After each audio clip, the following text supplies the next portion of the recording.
सदाशिवसमारम्भां शङ्कराचार्यमध्यमाम् अस्मदाचार्यपर्यन्तां वन्दे गुरुपरम्पराम्।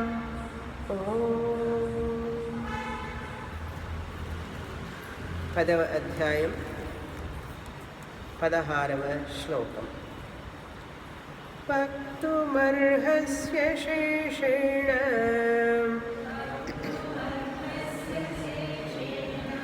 दिव्या ह्यात्मविभूतयः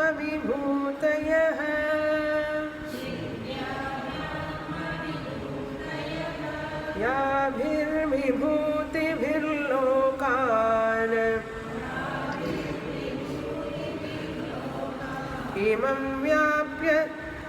इमां त्वं व्याप्य तिष्ठसि।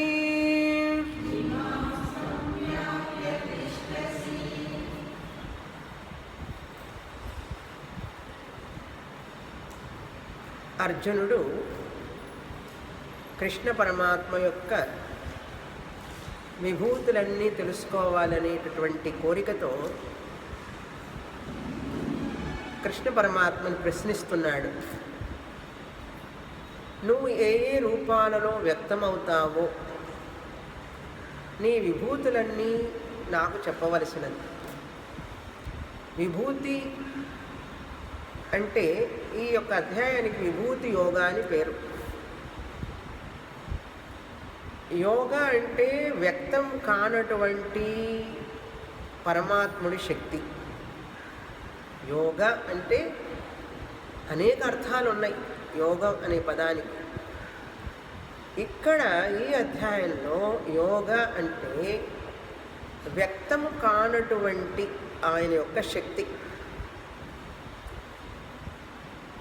ఉదాహరణకి ఇప్పుడు నేను మాట్లాడుతూ ఉంటే నా మాట్లాడే శక్తి మీకు వ్యక్తం అవుతున్నది మాటల ద్వారా. Speech power, speaking power. నేను మాట్లాడలేదనుకోండి, ఆ మాట్లాడే శక్తి అంతర్గతంగా ఉంటుంది, లోపల ఉంటుంది, వ్యక్తం కాకుండా ఉంటుంది. ఒక గాయకుడు ఉన్నాడు, చక్కగా సంగీతం పాడతాడు. ఆయన శృతి చేసుకుంటున్నాడు తంబూరా. శృతి చేసుకోవడానికి చాలా టైం పడుతుందిగా.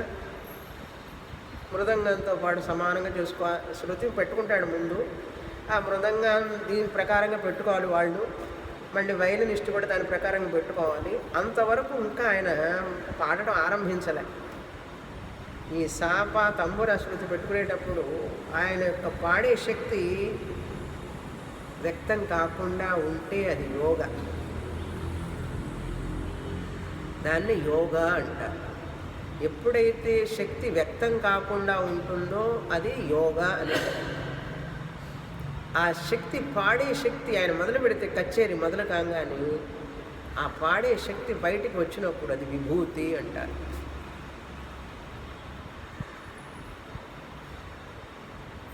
6:30 నుంచి 7:30 దాకా స్వామిని వారి విభూతి అన్నారు. ఏమిటి విభూతి? మాట్లాడే శక్తి అంతా బయటికి కనపడుతుంది.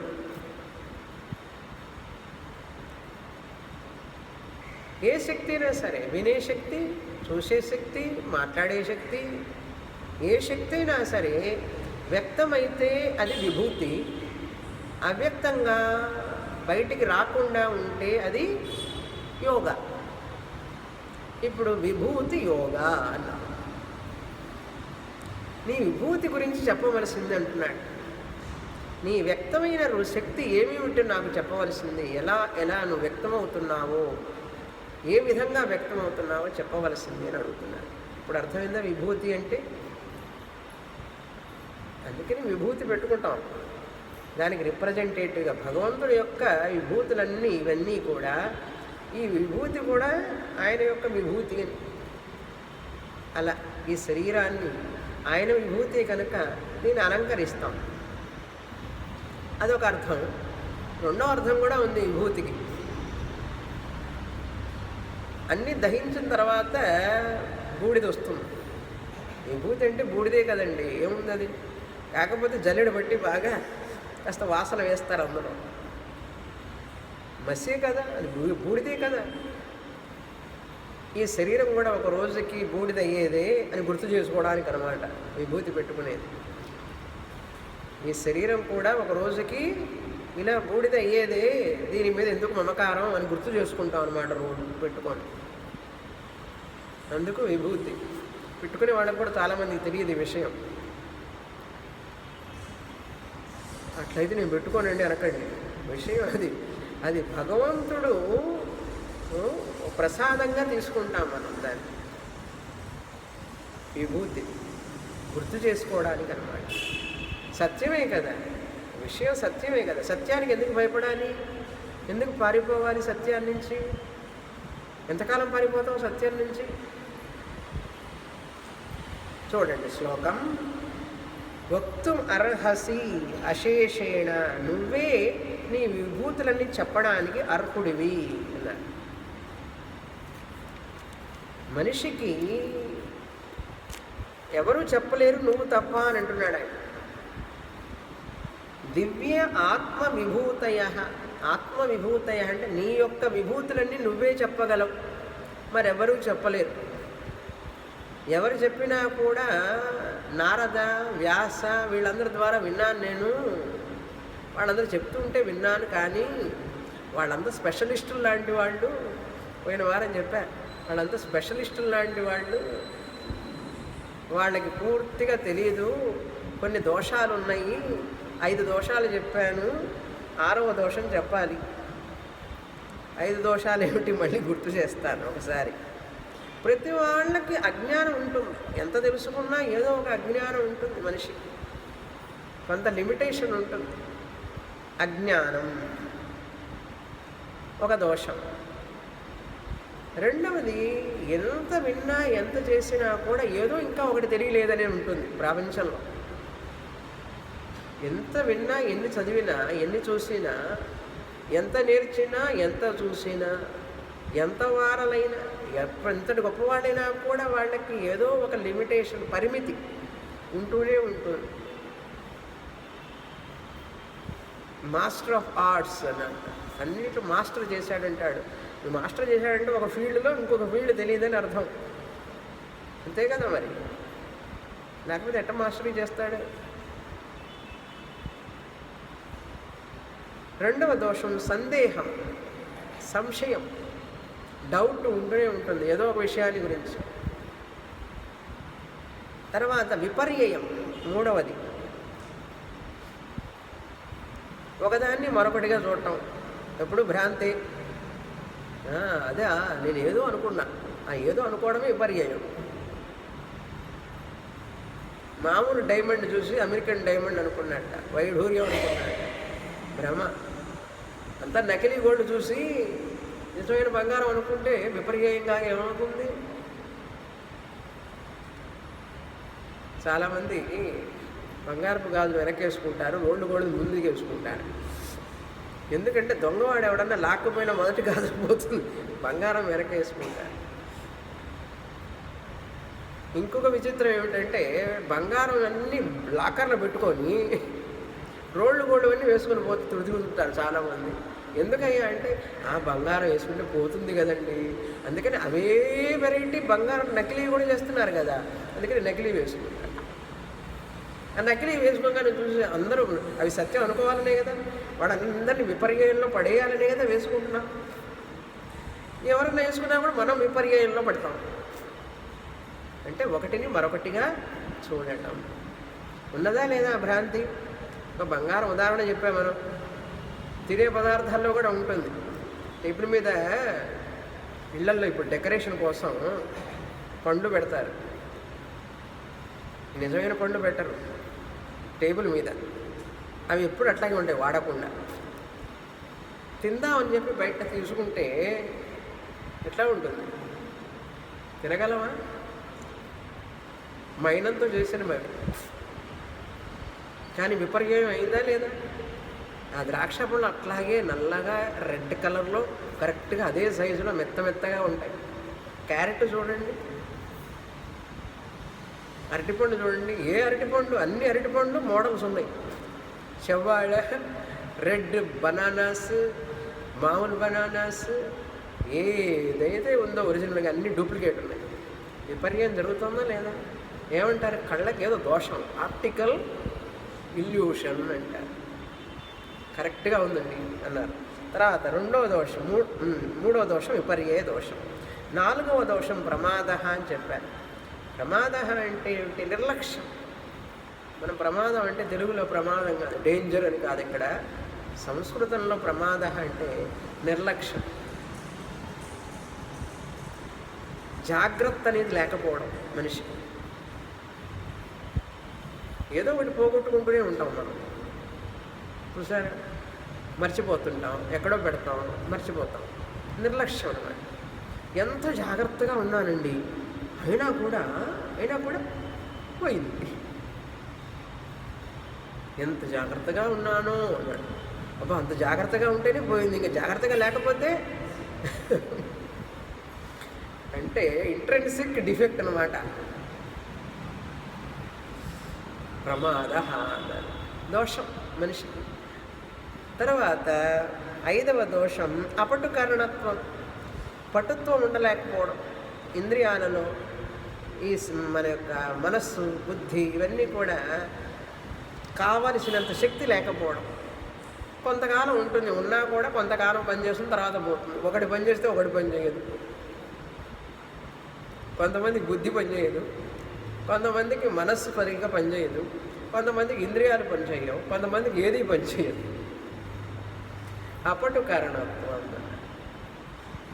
కొంతకాలం పనిచేసినా పోతూ ఉంటాయి. వాటిని ఉంచగలరా? వాటిని పర్మనెంట్గా మన వల్ల కాదంటే కాదు. ఏమన్నా చేయండి, ఎన్ని బ్యూటీ పార్లర్లకు పోయినా, ఎన్ని క్లినిక్లకు పోయినా, ఎన్ని జిమ్లకు పోయినా, ఎన్ని ఎక్సర్సైజ్లు చేసినా, ఎంత చేసినా మన వల్ల కాదు. మా వల్ల కాదయ్యా అన్నాడు. అపటుకరణత్వం, వీక్నెస్. కాసేపు కూర్చుంటే కాళ్ళు నొప్పులు, కింద కూర్చుంటే నడుము నొప్పి, ఏదో ఒక బాధ. అన్నీ బాగున్నాయి. చివరిది ఏమిటండి అన్నాడు? విప్రలబ్ధి. విప్రలబ్ధి. ఏదైనా పని చేసేటప్పుడు ఏదో ఒక లాభం మనసులో పెట్టుకొని చేస్తాడు మనిషి. ప్రతి వ్యక్తి మోటివేటెడ్ ప్లాన్, మోటివేటెడ్ యాక్షన్. అది కూడా ఒక దోషమేట. ఏమండి, అది కూడా దోషమేనా అన్నాడు. మనకేది దోషంగా కనిపించదు అసలు, అది విషయం. దోషాలన్నీ దోషాలుగా కనిపిస్తే మనకు దోషాలు ఎందుకు ఉంటాయండి? దోషాలన్నీ దోషాలుగా కనిపించకపోవడం వల్ల వాటిని మనం పోషిస్తూ ఉంటాం. కనీసం దోషాలు ఉన్నాయి అని చెప్పి తన యొక్క పరిమితిని తెలుసుకోవాలి మనిషి. అది చాలు. దోషాలని మానవుడు కరెక్ట్ చేసుకోలేడు కొన్ని, కానీ నాకు ఈ పరిమితి ఉన్నాయి అనేటటువంటిది తెలుసుకొని అహంకారం లేకుండా ఉంటే చాలు. అది మన శాస్త్రం చెప్పేది.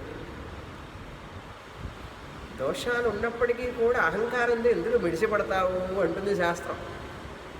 ఇంతటి లిమిటేషన్స్ ఉన్నప్పుడు నీకు అసలు అహంకారం ఎట్లా వస్తుంది? గర్వం ఎందుకు? ఏం చూసుకొని గర్వపడాలి నువ్వు? విప్రలబ్ధి అంటే గర్వం, అహంకారం మనిషికి.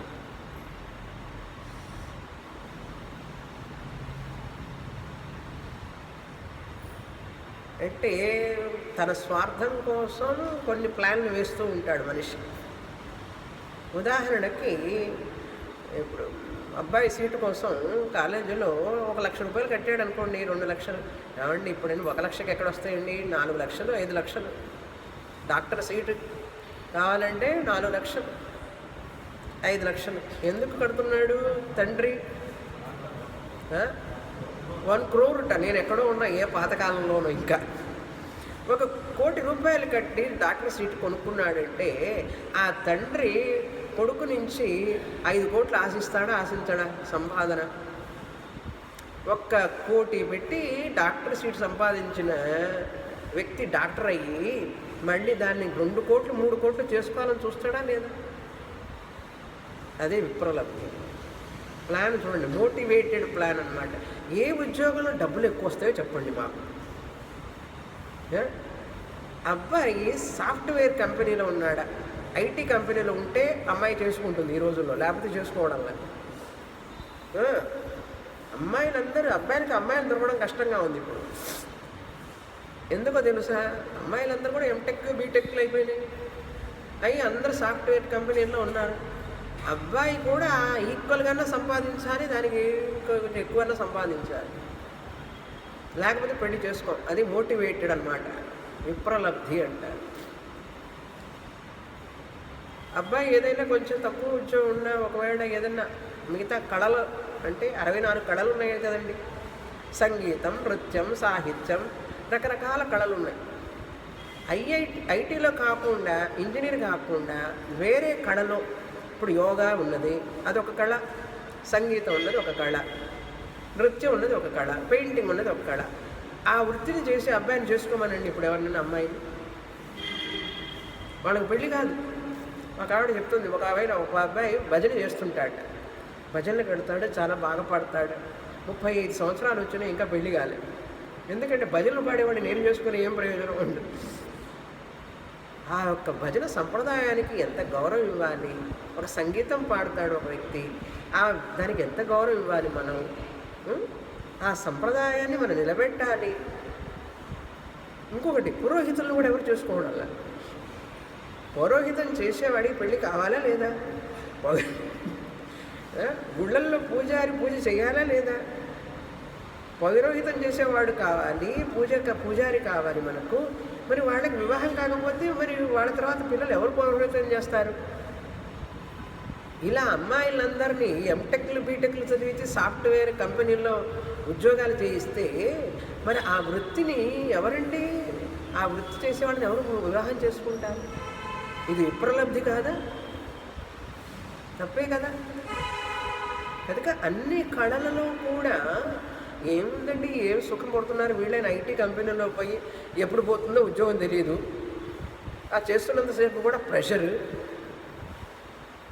ఊరికే ఇస్తారా ఏమిటి, లక్షలు వేలు డబ్బులు జీతాలు వేరేమిటండి, లక్షలు కదండి, 2 లక్షలు, 1,50,000 ఊరికి ఎందుకు ఇస్తారండి? కూర్చోబెట్టి నాయన నువ్వు తిను, జీతం తీసుకోవాలని ఇస్తారా ఏంటి? ఎందుకు ఇవ్వాలి అసలు ఎవరైనా ఊరికినే? కనుక నువ్వు ఎంత ఆశిస్తావో అంత మానసిక శాంతిని నష్టపోతావు, శారీరక ఆరోగ్యాన్ని పాడు చేసుకుంటావు, మానసిక ఆరోగ్యాన్ని పాడు చేసుకుంటావు.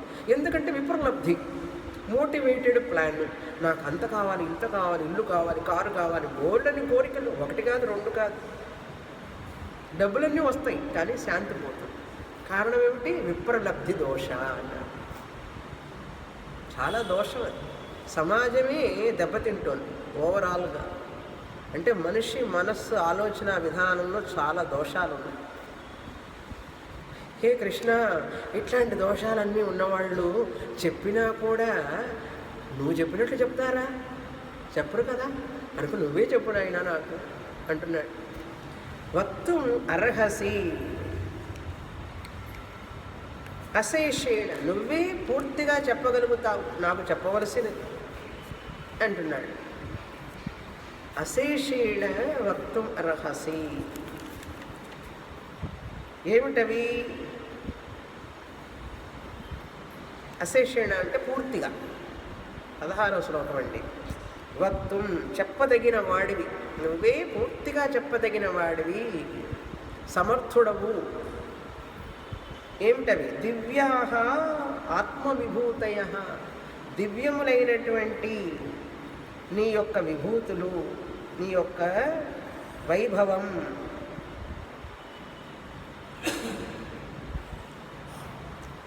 ఆత్మవిభూతయ, నీ యొక్క విభూతులన్నీ అంటే ఎక్స్ట్రా ఆర్డినరీ, విశేష విభూతులు. దివ్యా అంటే విశేషమైనటువంటి, ఆశ్చర్యాన్ని కొలిపేటటువంటి. యాభిః విభూతయః, యాభిః విభూతిభిః, ఏ విభూతులు తెలుసుకోవడం వలన,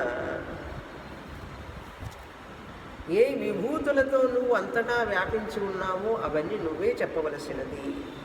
యాభిః విభూతిః త్వం వ్యాప్య తిష్టసి. ఏ ఏ విభూతుల ద్వారా నువ్వు వ్యాపించి ఉన్నావో, ఎక్కడెక్కడ ఎందులో ఉన్నావో నాకు చెప్పవలసింది. త్వం తిష్టసి, ఆయన చెప్పేశాడు ఆల్రెడీ. కృష్ణ పరమాత్మ చెప్పినా కూడా ఒక్కొక్కసారి మర్చిపోవడము, లేకపోతే ఇంకా వినాలని ఆశ అయి ఉండొచ్చు. ఎక్కడ చెప్పాడంటే 7వ అధ్యాయంలో చెప్పాడు. పుణ్యో గంధో పృథివ్యాంచ, అక్కడ ఆ శ్లోకంలో చెప్పాడు.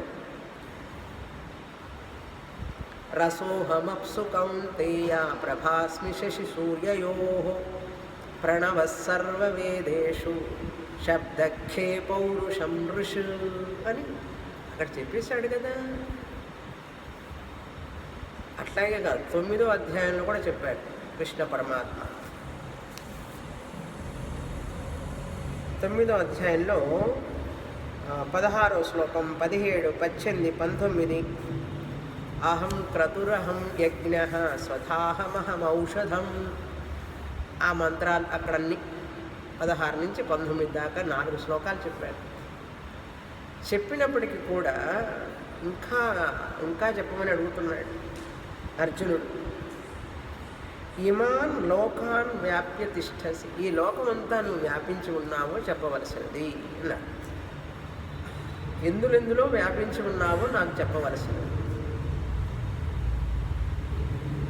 ఎందుకు అడుగుతున్నాను మరలా, దానికి కారణం చెప్పాలి కదా. ఒకవేళ కృష్ణుడు అంటాడేమో, ఏయ్ అర్జున 7వ అధ్యాయంలో చెప్పానా, 9వ అధ్యాయంలో చెప్పానా, మళ్ళీ ఎందుకు అడుగుతావు అని అనే ముందే అర్జునుడు కారణం చెప్తున్నాడు. నేను ఎందుకు అడుగుతున్నానో తెలుసా, మళ్ళీ నువ్వు 7వ అధ్యాయంలో చెప్పావులే, నాకు గుర్తుంది. 9వ అధ్యాయంలో కూడా చెప్పావు, నాకు గుర్తున్నది. మర్చిపోయి కాదు నేను అడుగుతున్నది, కానీ వేరొక కారణం ఉన్నది. ఏమిటా కారణం? ఏమీ లేదు, నువ్వు కొంచెం చెప్తే ఇంకాస్త నేను ఉపాసన చేస్తాను, వాటి మీద ధ్యానం చేస్తాను. ధ్యానం చేస్తే నాకు ఏకాగ్రత పెరిగి చిత్తశుద్ధి కలిగి నీ యొక్క నిర్గుణ బ్రహ్మ జ్ఞానం చూసావు, అది తెలుసుకుంటాను కదా, అందుకని అడుగుతున్నాను. ఈ రూపాలలో నువ్వు విభూతి ఏ ఏ రూపాలలో నీ విభూతి ఉన్నదో చెప్తే ఆ రూపాలను ధ్యానించి రూపం లేని నిన్ను తెలుసుకోవడానికి నన్ను నేను తయారు చేసుకుందామని అన్నాడు. చూడండి అర్జునుడు అడిగాడు, మనం కూడా అడగాలి ఎట్లా. అది విషయం. మనం చేసే పూజ భగవంతుడికి, భగవన్నామం, ఆయనకు చేసే సేవ దేని కొరకు తెలుసా? ఆయన అసలు స్వరూపాన్ని తెలుసుకోవడానికి, అందుకు సహాయపడుతుంది. అందుకని అడుగుతున్నాను అంటున్నాడు అర్జునుడు. 17వ శ్లోకంలో చదువుతాం. కథం విద్యామహం యోగిన్ త్వాం సదా పరిచింతయన్ కేషు కేషు చ భావేషు చింత్యోసి భగవన్మయా.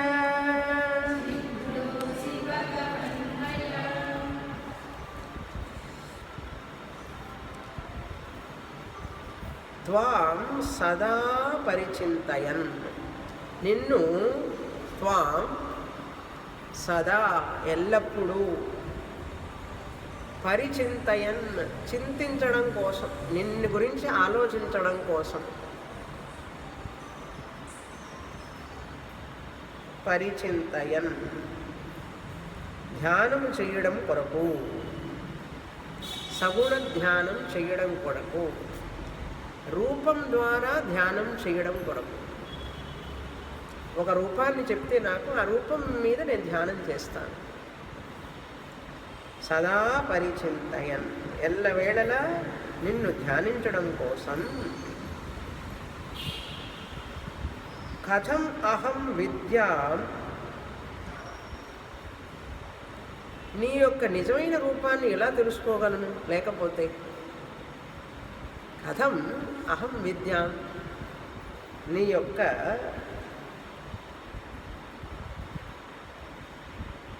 నిజమైన స్వరూపం నిర్గుణ బ్రహ్మ జ్ఞానం విజానీయాం, విద్యాం అంటే ఎలా తెలుసుకోగలను? నువ్వు చెప్పకపోతే, నువ్వు చెప్తే నేను వాటి మీద ధ్యానం చేస్తాను.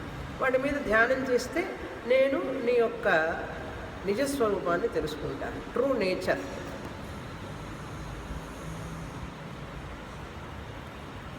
నీ యొక్క నిజస్వరూపాన్ని ఎలా తెలుసుకుంటాను?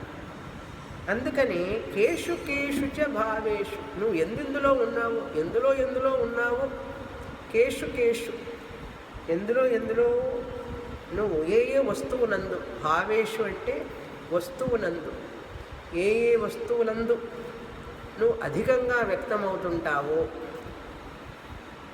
ఏ వస్తువులందు అధికంగా వ్యక్తమవుతుంటావో చూడంగానే అబ్బా ఆశ్చర్యం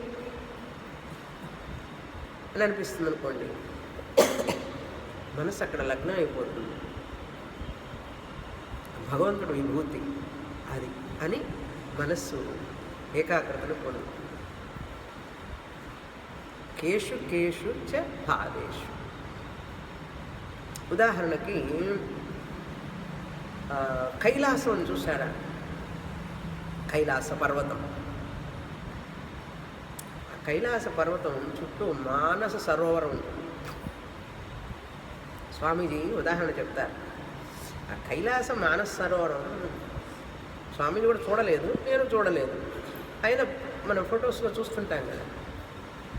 పెద్ద పర్వతం, మంచు పర్వతం, దాని చుట్టూ మానస సరోవరం. శివలింగానికి అభిషేకం చేస్తే ఆ జలమంతా పాకుతున్నట్లుగా అనిపిస్తుందా, అనిపించదా? అభిషేకం చేసేటప్పుడు క్రిందికి వస్తాయి నీళ్ళన్నీ. కైలాస పర్వతం శివలింగంలాగా, క్రింద జలం అభిషేక జలంలాగా ఆయనకి అభిషేకం అయి కిందికి వస్తున్నట్లుగా అనిపిస్తుంది. మీలో ఎంతమంది అమర్నాథ్ చూశారు? ఎవరు చూడలే? నేను చూశాను. అమర్నాథ్ వెళ్ళాను. నేను చెప్తాను. అమర్నాథ్ కాశ్మీరానికి పైన ఉంటుంది. చాలా సంవత్సరాల కిందట వెళ్ళాము. అది వెళ్ళడానికి 5 రోజుల ప్రయాణం. వెళుతూ ఉంటే వెళ్ళంగా ఆ కొండ గుహ తెలుస్తుంది. పెద్ద గుహ, సహజంగా ఏర్పడింది గుహ. ఆ గుహలోకి పోగానే మనకు శివలింగం కనపడుతుంది. మంచు లింగం, 6 అడుగుల మంచులింగం కనపడుతుంది. ఆ మంచులింగానికి పైన ఇంకా నీళ్లు పడుతూ ఉంటాయి, అభిషేకం చేస్తున్నట్లే. ఎంత విచిత్రం చూడండి. ఇట్లాంటి ఇప్పుడు నయాగరా ఉంది అమెరికాలో. అక్కడికి వెళ్ళి చూస్తే అసలు ఇది ప్రకృతిలో ఎంత అద్భుతమైనటువంటి విభూతి భగవంతుడేను. ఎంత నీరు అది, ఎన్ని మైళ్ళు, ఎంత ఫోర్స్. కళ్ళు చాలా చూడటానికి, 2 కళ్ళు చాలు. హిమాలయ పర్వతాలు చూడండి ఎంత ఎత్తు. ఆ నేపాల్ వెళ్ళినప్పుడు, ఆ ముక్తినాథ్ దగ్గర వెళ్ళినప్పుడు అద్భుతమైనటువంటి ఆ శిఖరాలు. భగవంతుడి విభూతి అంటే అసలు కళ్ళు చాలు, వినడానికి చెవులు చాలు, చూడటానికి కళ్ళు చాలు. 1, 2 సృష్టి మొత్తంలో అట్లా ఎంత అద్భుతమో జరుగుతున్నది. ఎన్ని అద్భుతాలు ఉన్నాయి. 7 వండర్స్ ఆఫ్ ద వరల్డ్ అంటారు. 7 వండర్సా? ఎన్ని వండర్స్ ఉన్నాయి. ఎక్కడెక్కడో ఉన్నది కాదు, మన గుండె చూడండి కొట్టుకుంటోంది. ఎంత వండర్ ఇది. కిడ్నీలు ఎంత క్లీన్ చేస్తున్నాయో తెలుసా లోపల. పాపం ఉన్నాయనే మనకు గుర్తుండదు, ఎంత పని చేస్తున్నాయని లోపల. కళ్ళు చూడండి, కన్ను ఆర్పడం అనేది అది భగవంతుడి విభూతి కదా. కళ్ళు ఆర్పకపోతే ఏముందో తెలుసా? మనిషి బతకలేడు. కళ్ళు ఆర్పకపోతే ఏమిటో తెలుసు కదా, అవుట్ అని అర్థం. మన చేతుల్లో ఉందా కళ్ళు ఆర్పడం అనేది? చూస్తూ కూర్చుంటే కాసేపు అంతే కళ్ళమ్మ నీళ్ళు వస్తాయి. విభూతి కదా భగవంతుడి విభూతి. ఎక్కడో విభూతి, ఇక్కడ విభూతి. అద్భుతం. కనుక భగవంతుడి విభూతిని తెలుసుకుంటూ ఉంటే దిగులు చింత ఎట్లా వస్తుంది? అసలు టైం ఎక్కడుంది దిగులు పట్టడానికి? ఆకాశం చూడండి, నక్షత్రాలు చూడండి, దిగులు రాదు. మన పక్కన నైబర్ని చూస్తే దిగులు వస్తుంది, ఎందుకంటే కంపారిజన్. చంద్రగ్రహణం చూశారు కదా, బ్లడ్ మూన్, అద్భుతం. ఏమి తెలుపు తర్వాత ఎంత కాంతి, ఎంత వెన్నెల, ఆ వెన్నెల కాంతి అద్భుతమైనటువంటి కాంతి. అది మళ్ళీ ఎప్పుడో వస్తుందట, 2037లో వస్తుందట మళ్ళీ తిరిగి. ఎప్పుడు గ్రహణం పడితే మామూలుగా నల్లగా ఉండి కొంచెం కొంచెం కొంచెం విప్పుతాడు. ఈసారి ఏమిటో ఎర్రగా కనపడింది. చూశారు? ఎంతమంది చూశారు మీలో?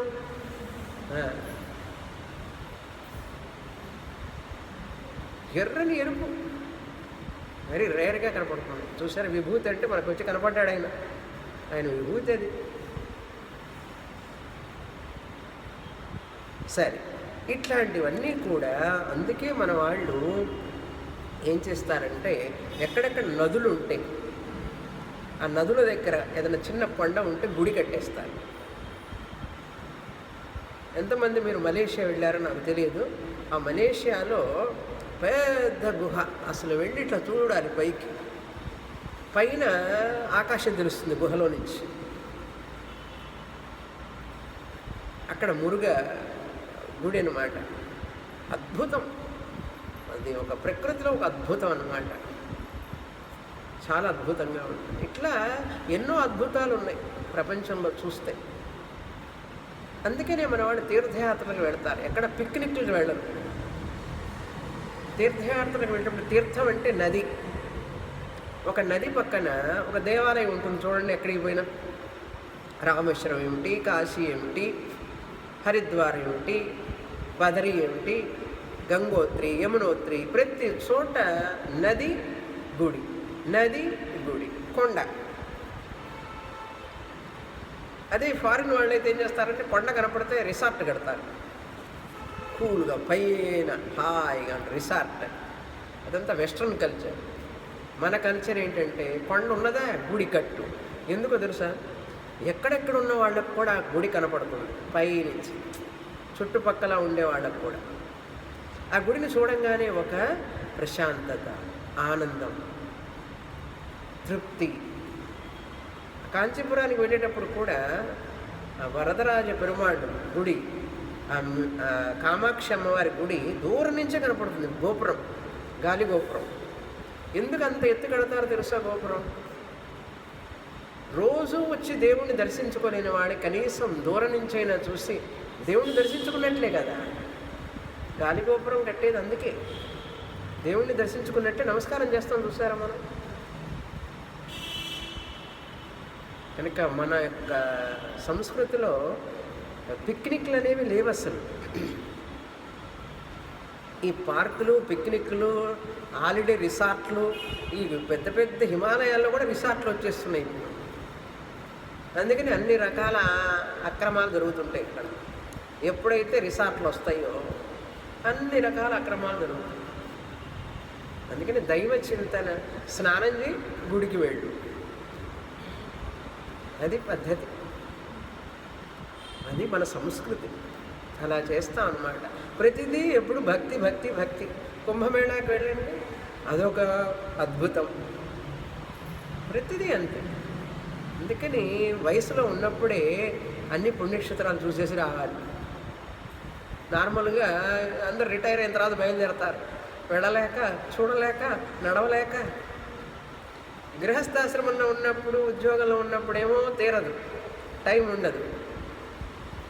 రిటైర్ అయిన తర్వాతనేమో శక్తి ఉండదు. ఇంకెప్పుడయ్యా నువ్వు చూసేది అన్నాడు. అందుకని చిన్నప్పటి నుంచి మొదలు పెడితే చూడటం, కొంచెం కొంచెం పూర్తి చేసుకొని వస్తాం. తర్వాత కృష్ణారామను కొంచెం ఇంట్లో కూర్చొని చూసినవన్నీ నెమరు వేసుకోవాలి. వయసులో ఉన్నప్పుడే, శక్తి ఉన్నప్పుడు, కాళ్ళు చేతులు బాగా ఉన్నప్పుడే వెళ్ళాలి. ఎవరికి ఇబ్బంది ఉండదు అప్పుడు మనం వెళ్ళినా. మన మీద మనమే ఆధారపడతాం. అట్లా వెళ్ళాలి. అలా పుణ్యక్షేత్రాలు చూడాలి, తిరగాలి. తిరిగినప్పుడు మనిషి యొక్క మనస్సు ఎదుగుతుంది. అంతేగాని టూర్ కోసం పోం మనం, పుణ్యం కోసం వెళతాం. అందుకని టూర్ బిజినెస్ అనేది లేదు మనకు. ఈ టూరిస్ట్స్ అన్నీ ఇప్పుడు వచ్చినాయి. అందుకని మన దేశంలో బాగా తెలుసు గవర్నమెంట్ కూడా ఈ టూరిజం ప్రమోషన్, స్వామీజీ అంటుంటారు జోక్గా, ఈ టూరిజం ప్రమోషన్ చేయాలంటే ఈ దేశంలో కష్టం. అందుకని ఏం చేస్తున్నారు తెలుసా వీళ్ళు, సంక్రాంతికి, పొంగల్కి స్పెషల్ బస్సు, స్పెషల్ ట్రైన్స్, ప్రత్యేక రైళ్లు, ప్రత్యేక బస్సులు పెడతారు. శివరాత్రికి శ్రీశైలానికి ప్రత్యేక బస్సులు, తిరువణ్ణామలైకి ప్రత్యేక బస్సులు, శబరిమలైకి ప్రత్యేకమైన బస్సులు. అట్టన్నా పెడితే కదా టూరిజం డబ్బులు వస్తాయి. లేకపోతే మన వాళ్ళు పోరు. అమెరికాలో అట్లా కాదు. సాటర్డే సండే వస్తే అందరూ పోతారు బయటికి, అందరూ చూడటానికి వెళతారు, దేవుణ్ణి చూడటానికి కాదు. మన వాళ్ళు ఇక్కడ పండగలప్పుడైతేనే. అంతేకాదు చూడండి, ఈ యొక్క సంక్రాంతి అప్పుడు ఈ ఎద్దులకి ఆవులకి పూజ చేయడం, పశు పూజ, గో పూజ చేయడం. ఆ పండగల సమయంలో మనం ప్రకృతిని ఆరాధించడం, సూర్యుడికి ఆరాధించడం, చంద్రుడిని ఆరాధించడం. ఇప్పుడు ఆ చంద్రుడు ఇది వచ్చింది కదా, మూన్, బ్లడ్ మూన్, చంద్రగ్రహణం. ఆ రోజు స్నానాలు చేసేవాళ్ళు, ముందు స్నానం, తర్వాత స్నానం, ఉపవాసం, మంత్రజపం. చూడండి, అదే మామూలు వెస్ట్రన్ కల్చర్లో అయితే లూనార్ ఎక్లిప్స్ అంటే టెలిస్కోప్ పెట్టి చూస్తూనే ఉంటారు. మన వాళ్ళు అట్ట చేయరు. కాసేపు చూడకూడదురా, మరి జపం చేస్తూ కూర్చుంటారు. ఇది మన వాళ్ళ పద్ధతి. చూస్తేనే ఆలోచన విధానంలో ఎంత తేడా ఉంది. ప్రకృతిలో అది భగవంతుడు విభూతి. ఆ సమయంలో మనం ఏదో ఒక భగవన్ నామం చెయ్యాలి, జపం చెయ్యాలి, స్నానం చెయ్యాలి. చిత్తశుద్ధి వస్తుంది. చూశారండి, లూనార్కి ఎక్లిప్స్కి చిత్తశుద్ధికి ఎంత సంబంధం అన్నా, సంబంధం ఉన్నది. జపం చేసామనుకోండి, భగవన్నామం చేసామనుకోండి, పారాయణం చేసామనుకోండి, ఆ నామంలో 1,000,000 రెట్లు బెనిఫిట్ వస్తుందట. రోజు చేసేటప్పుడు వచ్చేది 10% వస్తే, ఆ రోజు కనుక చేస్తే 100%. అలా మన వాళ్ళ యొక్క ఆచారాలన్నీ కూడా ఇక్కడ మన దేశంలో ప్రతి ఒక్క ఆచారం కూడా భగవంతుడి వైపు మళ్ళడానికి, భగవంతుడి వైపు తీసుకెళ్ళడానికి. అర్జునుడు అడుగుతున్నాడు, నేను ఆ వస్తువుల మీద ధ్యానం చేయాలి, నువ్వు చెప్పు నాకు, ఎక్కడెక్కడ ఉన్నావో, ఎందులో ఉన్నావు. ఆవును తాకి తోక పట్టుకొని నమస్కారం చేసుకోవడం ఏమిటండి? దాన్ని తోక తీసుకొని నరకాయ పెట్టుకుంటాడు. అది యూరిన్ పాస్ చేస్తే దాన్ని తీసుకొని ఇల్లంతా చల్లుకుంటారు, శుద్ధం చేసుకుంటారు. లక్ష్మీదేవి అది శుద్ధం చేస్తుందని. ఆవులో పాలు, నెయ్యి, పేడ, ఈ యూరిన్ ఇవన్నీ కూడా ఔషధంతో సమానంట. అందుకని ఇల్లు అలకడం, ఇంట్లో వేయడం, అవన్నీ కూడా అద్భుతం. చూడండి మన వాళ్ళు ఆ ఆలోచనలు, ఆ అలవాట్లన్నీ కూడా భగవంతుణ్ణి మనం స్మరిస్తుంటాం ప్రతి పనిలో. మనం ఇవన్నీ క్యాషువల్గా తీసుకోకూడదు. ఏముందండి అవన్నీ పిచ్చి బిలీఫ్ అన్నాడు. బిలీఫ్ కాదు, ఆ యొక్క నమ్మకం ఆ మనిషిని ఎంత పరివర్తనం తీసుకొచ్చి ఆ మనిషిలో ఎంతటి ఉన్నత స్థితికి తీసుకెళ్తుందో తెలుసా? ఆ ఆవు పేడతో గొబ్బెమ్మలు చేసి వాడికి పూలు పెట్టి, కుంకుమ పెట్టి, ముగ్గులు వేసి అది ఎక్కడికి తీసుకెళ్తుందో తెలుసు. తర్వాత ఆ ముగ్గులు వేసి భూమి మీద భూమాతకి అలంకరించి, పూలు చల్లి, గొబ్బెమ్మలు పెట్టి, ఆ గొబ్బెమ్మలు ఆవు పేడతో చేసి, దానికి పూలు పెట్టి కుంకుమ పూజలు చేస్తే అసలు మనిషిని ఎంత సంస్కారం ఎక్కడికి తీసుకెళ్తుంది? ఒకటే రెండా, ఇట్లా ఎన్ని ఆచారాలు, ఎన్ని పద్ధతులు. అసలు హిందూయిజంలో ఉన్నటువంటి పద్ధతులు ఎక్కడా లేవు. అన్నీ కనుమరుగవుతున్నాయి చిన్న చిన్నగా. మళ్ళీ వస్తాయి అనుకోండి, రావాలి. ఈ సృష్టిలో ఇదొక భాగం. సరే, ఏ యోగిన్ అంటున్నాడు. యోగి పరమాత్ముడే అసలైన యోగి, యోగేశ్వర అన్నాడు. యోగులందరికీ యోగి ఈయన. మామూలు యోగులందరూ కూడా ఈయన తర్వాతనే యోగిన్. ఓ యోగి, హే పరమేశ్వర, శక్తి కలిగినటువంటి సర్వమహిమాన్వితుడు అని అర్థం. సర్వ శక్తులు కలిగినటువంటి వాడివైన నువ్వు నాకు కథం అహం విద్యాం, నిన్ను ఎలా తెలుసుకునేది నేను, నువ్వు ఏ ఏ రూపాలలో ఉన్నావో చింతయా అసి, చింతయ అసి, ధ్యేయ అసి, ధ్యానం చేయుటకు నాకు నువ్వు చెప్పవలసినది.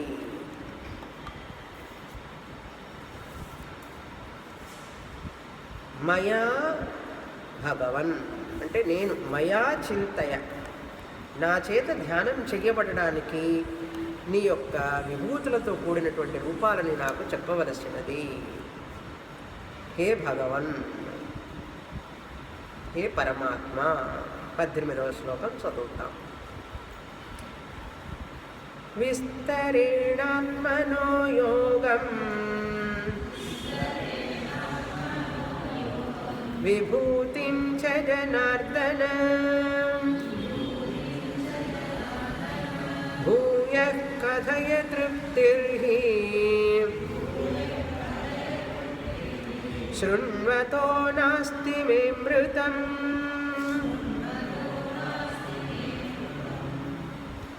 సో ఈ 18వ శ్లోకంతో ప్రశ్న పూర్తి అవుతుంది. 12వ శ్లోకం నుంచి 18వ శ్లోకం వరకు అర్జునుడి ప్రశ్నలే. విభూతి గురించి తెలుసుకోవాలని, ఎందుకు తెలుసుకోవాలనుకుంటున్నాను, నువ్వు చెప్తేనే నేను తెలుసుకోగలను, అందరి దగ్గర విన్నప్పటికీ కూడా నువ్వే చెప్పాలి, నువ్వు చెప్పినప్పటికీ ఇంకా వినాలని ఉంది, అన్ని రకాలుగా చెప్తున్నాడు.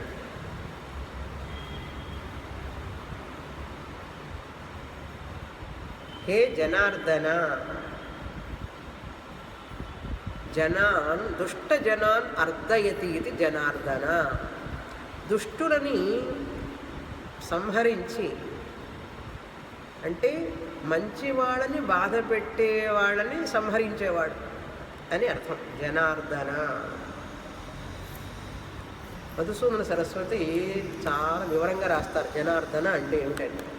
ఆయన కృష్ణ భక్తుడు, అందుకని చాలా వివరంగా రాస్తారు ఒక్కొక్క పేరుకి. వారు రాస్తారు, దేవ ప్రతిపక్ష భూతానాం జనానాం నరకాది గమయత్రు త్వాత్ జనార్దన. దేవతలని బాధించే వాళ్ళని శిక్షించి నరకానికి పంపించేవాడివి నువ్వు. దేవత మంచివాళ్ళనమాట. మంచి వాళ్ళని దేవాన్, దేవ ప్రతిపక్ష. దేవ ప్రతిపక్షులు ఎవరు? రాక్షసులు, అసురులు.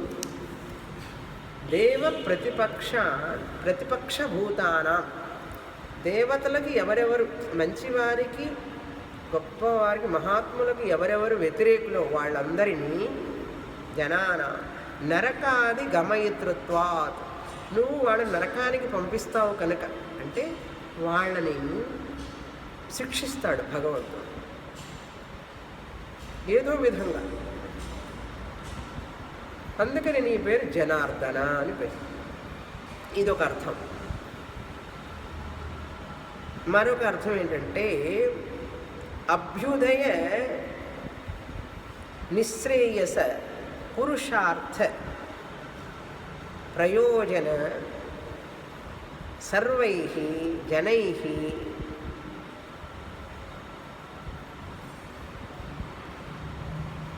యాచ్యతే ఇతి.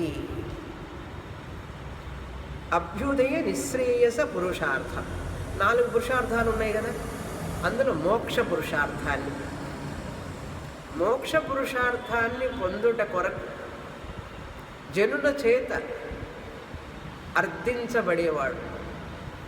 అభ్యర్థన అంటారు చూసారా, అర్థించడం, అడగడం.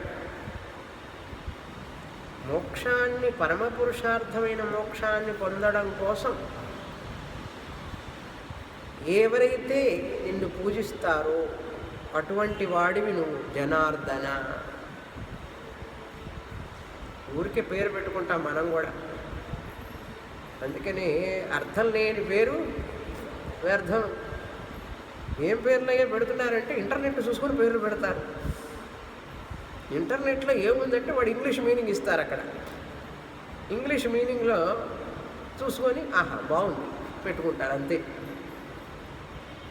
ఇప్పుడు అంతే, ఎవరు పేర్లు ఏం పెట్టాలని అడగరండి. అంతే ఇంటర్నెట్లో చూసుకుంటే బోర్డు అన్ని పేర్లు. అది మళ్ళీ వీసాలు ఏంటది పాస్ న్యూమరాలజికల్, తర్వాత ఏంటి పాస్ ఉంటుంది కదా, వీసాకి ముందు ఏంటో పాస్పోర్ట్కి సూటబుల్గా ఉండాలి. నేను పాస్పోర్ట్కి న్యూమరాలజీ కోసం చూసుకుండేది నేను. లేకపోతే కష్టమండి. ఒక అర్థమైన పేరు పెట్టుకుంటాం. అది జనార్దన అనే పేరు. దాన్ని తెలుసుకొని జనార్దన్ అనే పేరు ఆంధ్రాలో ఎక్కువ, ఇక్కడ తక్కువ. ఆంధ్రాలో జనార్దన అనేది జనార్దనరావు అనే పేరు పెట్టుకుంటారు. సరే, హే జనార్దన విభూతిం యోగం చ విస్తరేణ ఆత్మనః, విభూతిం ఆత్మనః యోగం విస్తరేణ భూయః కథయ. భూయః అక్కడ చూసారా, భూయః అన్నాడు. అంటే నువ్వు నాకు చెప్పింది గుర్తులేదు అనుకుంటావేమో. నువ్వు 7వ అధ్యాయంలో చెప్పాను, 9వ అధ్యాయంలో చెప్పాను, అర్జునుడికి ఏమంతా ఇంత మతి మరుపు అని అనుకుంటావేమో. నాకేం మతి మరుపు లేదు. భూయః మళ్ళీ. ఆ భూయః అంటే మళ్ళీ తిరిగి అన్నప్పుడు ఏమిటి అర్థం వస్తుంది అక్కడ?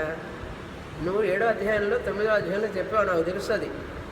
మళ్ళీ చెప్పు, మళ్ళీ చెప్పవలసినది, తిరిగి చెప్పవలసినది. అప్పుడు నువ్వు సరిగ్గా పూర్తిగా చెప్పలే. ఇప్పుడు విస్తరేణ చెప్పవలసినది అంటున్నాడు. విస్తరంగా చెప్పు, విస్తారంగా పూర్తిగా చెప్పు. విస్తరేణ ఆత్మనః యోగం విభూతి. యోగం అంటే వ్యక్తం కానటువంటి, అవ్యక్తంగా ఉన్నటువంటి శక్తి. ఆ అవ్యక్తమైనటువంటి, కంటికి కనపడనటువంటి, వ్యక్తం కానటువంటి ఏదైతే కంటికి కనపడుతున్నదో, వ్యక్తం అవుతున్నదో ఆ విభూతిని నాకు చెప్పు. యోగం విభూతి. ఆ కనపడనిది చెప్పాలి, కనపడేది చెప్పాలి, రెండు చెప్పాలి. కనపడనటువంటివి, వ్యక్తం కానటువంటివి చెప్పు, వ్యక్తం అయ్యేటటువంటివి కూడా చెప్పవలసినది. విభూతిం యోగం చ, రెండు. భూయః కథయ. ఎందుకంటే మమ అమృతం శృణ్వతః తృప్తి నాస్తి. మమ తృప్తి నాస్తి అమృతం శృణ్వతః. నీ యొక్క అమృతమైనటువంటి, అమృతంతో సమానమైనటువంటి నీ విభూతులన్నీ వింటూ ఉంటే నా తృప్తి రానంటోంది. ఇంకా ఇంకా వినాలనిపిస్తోంది. 7వ అధ్యాయంలో చెప్పావు, తృప్తి రాలే. 9వ అధ్యాయంలో చెప్పావు, తృప్తి రాలే. ఎందుకో 2 శ్లోకాలు 3 శ్లోకాలు చెప్పావు, ఇప్పుడు ఎక్కువ చెప్పు అని అడుగుతున్నాడు. అందుకని గురువు గారికి కూడా ఇంకా చెప్పండి, బాగా చెప్పండి అంటే చెప్తారు. చాలు క్లాసు పోవాలి అంటే గురువుగారికి కూడా చెప్పాలనిపించింది. కృష్ణ పరమాత్మకు కూడా ఇంత ఉత్సాహం ఎట్లా వచ్చిందంటే అర్జునుడికి ఉన్నటువంటి ఇంట్రెస్ట్. మామూలుగా అందరికీ ప్రాపంచికమైన విషయాల మీద ఉంటుందండి మనస్సు. ఏదో కాసేపు అట్లా దైవభక్తి అట్లా చెంపలు వేసుకొని ఏదో కాస్త పూజ అంటే చేస్తామండి. మరీ మీరు 24 గంటలు ఆయన్ని చింత చేయమంటే, ఆలోచించమంటే, శాస్త్రమే చదవండి, శాస్త్రంలోనే ఉండండి అంటే మరీ ఎట్లండి అని అంటారు. కానీ నిజమైనటువంటి ముముక్షువులు ఎప్పుడూ శాస్త్రంలోనే ఉంటారు. వాళ్ళు గురువు చెప్పేటప్పుడు శాస్త్రంలోనే ఉంటారు. గురువు క్లాస్ చెప్పనప్పుడు కూడా ఇంట్లో పనులు చేస్తూ కూడా శాస్త్రంలోనే ఉంటాడు. ఎందుకంటే అదే ఆలోచిస్తుంటారు. అది ఇంట్రెస్ట్ అంటే ఎప్పుడూ క్లాసులో కూర్చోమని, ఎప్పుడు పుస్తకం పెట్టుకోమని అర్థం. పుస్తకం చేతిలో లేకపోయినా, క్లాసులో లేకపోయినా కూడా క్లాసులో చెప్పింది, పుస్తకంలో చెప్పింది మనం ఎప్పుడు నెమరు వేసుకుంటూ ఉన్నాం అనుకోండి, అది సదా చింత. మరి మనిషి అన్న తర్వాత కొన్ని పనులు ఉంటాయి కదా, ఆహారం తీసుకోవాలి, నిద్రపోవాలి, స్నానం చేయాలి, అన్నీ కొన్ని ఉన్న చోటు శుభ్రం చేసుకోవాలి, చాలా పనులు ఉంటాయి కదా. మరి అవన్నీ చేసుకుంటూనే, అంతేకాని సమయం లేదు అనే ప్రశ్నే లేదు. ఎప్పుడు ఉంటూనే ఉంటుంది సమయం. సమయం ఎక్కడికి పోదు. మన మనస్సు ఉన్నదా దాని మీద లేదా అని ఆలోచన ఉండాలి. దేనికి మనం ముఖ్యత్వాన్ని ఇస్తున్నాం? ధనానికి, సుఖాలకి, ధనం కూడబెట్టుకోవడానికి, ధనం సంపాదించడానికి వాటికి సమయాన్ని ఇస్తున్నామా? ఈ ధనం అనేది, ఈ ఇల్లు అనేది ఈ యొక్క మోక్ష పురుషార్థానికి ఒక సాధనాలుగా చూస్తున్నాము. అది విషయం ఇక్కడ. ధనం, ఇల్లు, ఈ శరీరం ఇవన్నీ ఒక సాధనాలు. భగవంతుణ్ణి దర్శనం చేసుకోవడానికి, జ్ఞానం పొందడానికి సాధన. వీటిని వాటి కోసం ఉపయోగించుకుంటావా ఆ భగవంతుడి కోసం, లేదా భగవంతుడిని వీటి కోసం ఉపయోగించుకుంటావా? నాకు కారు ఇవ్వు, ఇల్లు ఇవ్వు, ఆరోగ్యం ఇవ్వు, మా అబ్బాయికి చదువు ఇవ్వు, మా అబ్బాయికి సీట్ ఇవ్వు, మా అబ్బాయికి ఉద్యోగం ఇవ్వు. నీకు ఇచ్చేసాడు మొదట, ముందు అబ్బాయికి, తర్వాత అమ్మాయికి, మా మనవడికి కూడా ఇవ్వు. అంటే భగవంతుణ్ణి ఈ శరీరం, ఈ సాధనాల కోసం ఉపయోగించుకుంటున్నావు, కానీ ఈ సాధనాలను భగవంతుడి కోసం ఉపయోగిస్తున్నావా? అలా ఉపయోగించే వాళ్ళు ఎంతమంది అండి చెప్పండి మీరే. 100కి 99.99 మంది ఆయన్ని వీటి కోసం ఉపయోగించుకుంటారు. డబ్బులు, ఆరోగ్యం, అది ఇది అని అడుగుతారు. ఈ సాధనాలు, ఇచ్చిన సాధనాలని ఆయన కోసం ఉపయోగించు. ఆయన చెప్పిన విషయాలు తెలుసుకోవడానికి ధనం, పుస్తకం కొనుక్కో. ఆయన చెప్పిన వాళ్ళు వినటానికి ఆటోలో రా, కారులో రా. ఆయన చెప్పిన మాట వినటానికి ఖర్చు పెట్టు. అమ్మో, అది ఖర్చు పెట్టనండి, ఆయన ఇస్తూ ఉండాలి, నేను బాగా అనుభవిస్తూ ఉండాలి. అప్పుడేమవుతుందంటే నీకే శాంతి, సుఖం లేకుండా బాధపడతావు తర్వాత. ఎందుకు? అసారం, అనిత్యం, అసత్యం కదా. ఇవన్నీ కూడా అనిత్యం. ఈ సాధనాలన్నీ కూడా సాధనాలను సాధనాలుగా ఉపయోగించకుండా అవే జీవిత పరమావధి అనుకుంటే మనిషికి దుఃఖం తప్పదు. ఇప్పుడు ఈ దుఃఖపడే వాళ్ళందరికీ మీరు చూస్తే ఇదే రేషియో. భగవంతుణ్ణి వీటి కోసం ఉపయోగించుకుంటారు. ఇచ్చిన దాన్ని ఆయన కోసం ఉపయోగించరు. ఇచ్చిన దాన్ని ఆయన కోసం ఉపయోగిస్తే మన శాంతి, ఆనందం, తృప్తి, జీవన సాఫల్యం. ఇంతకంటే ఏం కావాలి మనిషికి? ఎవరు తెలియగలవాళ్ళు చెప్పండి వీళ్ళిద్దరు వైపు. మనం ఇలా చేస్తుంటే మనల్ని చూసి పిచ్చివాళ్ళు అంటారు. మనం కాదు పిచ్చివాడు, వాళ్ళు పిచ్చివాళ్ళు. మనం తెలియగలవాళ్ళం. We are smart. అనన్యాశ్చింతయంతో మాం ఏ జనా పర్యుపాసతే. ఉన్న వాటిని నా కోసం ఉపయోగించుకునే వాళ్ళకి ఇంకా ఇంకా నేను ఇస్తాను. భగవంతుడు చాలా స్మార్ట్. వీడు స్మార్ట్ అనుకుంటాడు, మనం స్మార్ట్, ఆయన స్మార్టర్, స్మార్టెస్ట్. భగవంతుని మోసం చేయలేవు. ఆయన అంటాడు, నువ్వు వెళ్ళు, ప్రపంచాంకంలో ఎన్ని కావాలో కోరుకో, అవన్నీ కూడా నీకు సుఖాన్ని ఇవ్వవు, అప్పుడు నా దగ్గరికి రావాలి నువ్వు చివరికి అని చెప్పాడు ఆయన. వింటే కదా మనం. ఎవరండి భగవద్గీత అర్థం చేసుకునే వాళ్ళు ఎంతమంది? భగవద్గీత అర్థం చేసుకునే లోపల మనకు ఆకలి లాగుతూ ఉంటుంది, నిద్ర లాగుతూ ఉంటుంది, అటువైపు మమకారం లాగుతూ ఉంటుంది, మా అబ్బాయి మా అమ్మాయి ఫ్యామిలీ ఫంక్షన్లోనే లాగుతూ ఉంటుంది మనిషి. మాయ. ఆ మాయని దాటి ఇందులోకి వచ్చిన వాడు విజయుడు అని అర్థం. అంతగా తేలిక రాలేరు. గురు కృప కావాలి, భగవద్భక్తి, తీవ్రమైన నిర్మలమైన భక్తి కావాలి. దానికి అలా ఉండి వచ్చిన వాళ్ళకే అలా ప్రాప్తి కలుగుతుంది, అందరికీ రాదండి.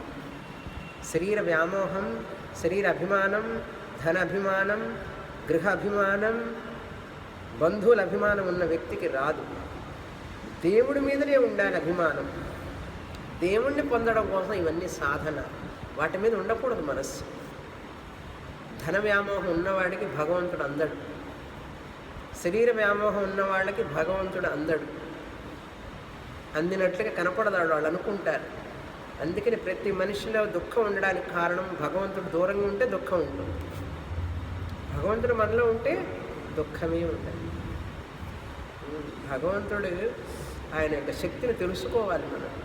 అదే చెప్తున్నాడు అర్జునుడు, శృణ్వతః అపి అమృతం, నీ యొక్క అమృత స్వరూపాన్ని గురించి వింటూ వింటూ ఉన్నా కూడా శృణ్వతః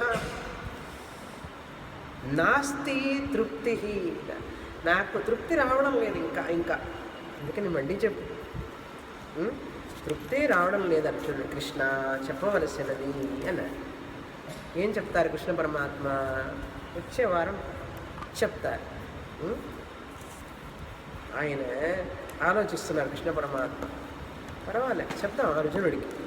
బాగా శ్రద్ధగా అడుగుతున్నాడు, శ్రద్ధగా వస్తున్నారు స్టూడెంట్స్, చెప్దాం అని చెప్పి విభూతి యోగాన్ని ఇంకా విస్తారంగా చెప్పబోతున్నాడు అద్భుతంగా. పూర్ణమద పూర్ణమిదం పూర్ణాత్ పూర్ణముదచ్యతే పూర్ణస్య పూర్ణమాదాయ పూర్ణమేవావశిష్యతే. ఓం శాంతి శాంతి శాంతి. హరి ఓం. శ్రీ గురుభ్యో నమః. హరి ఓం.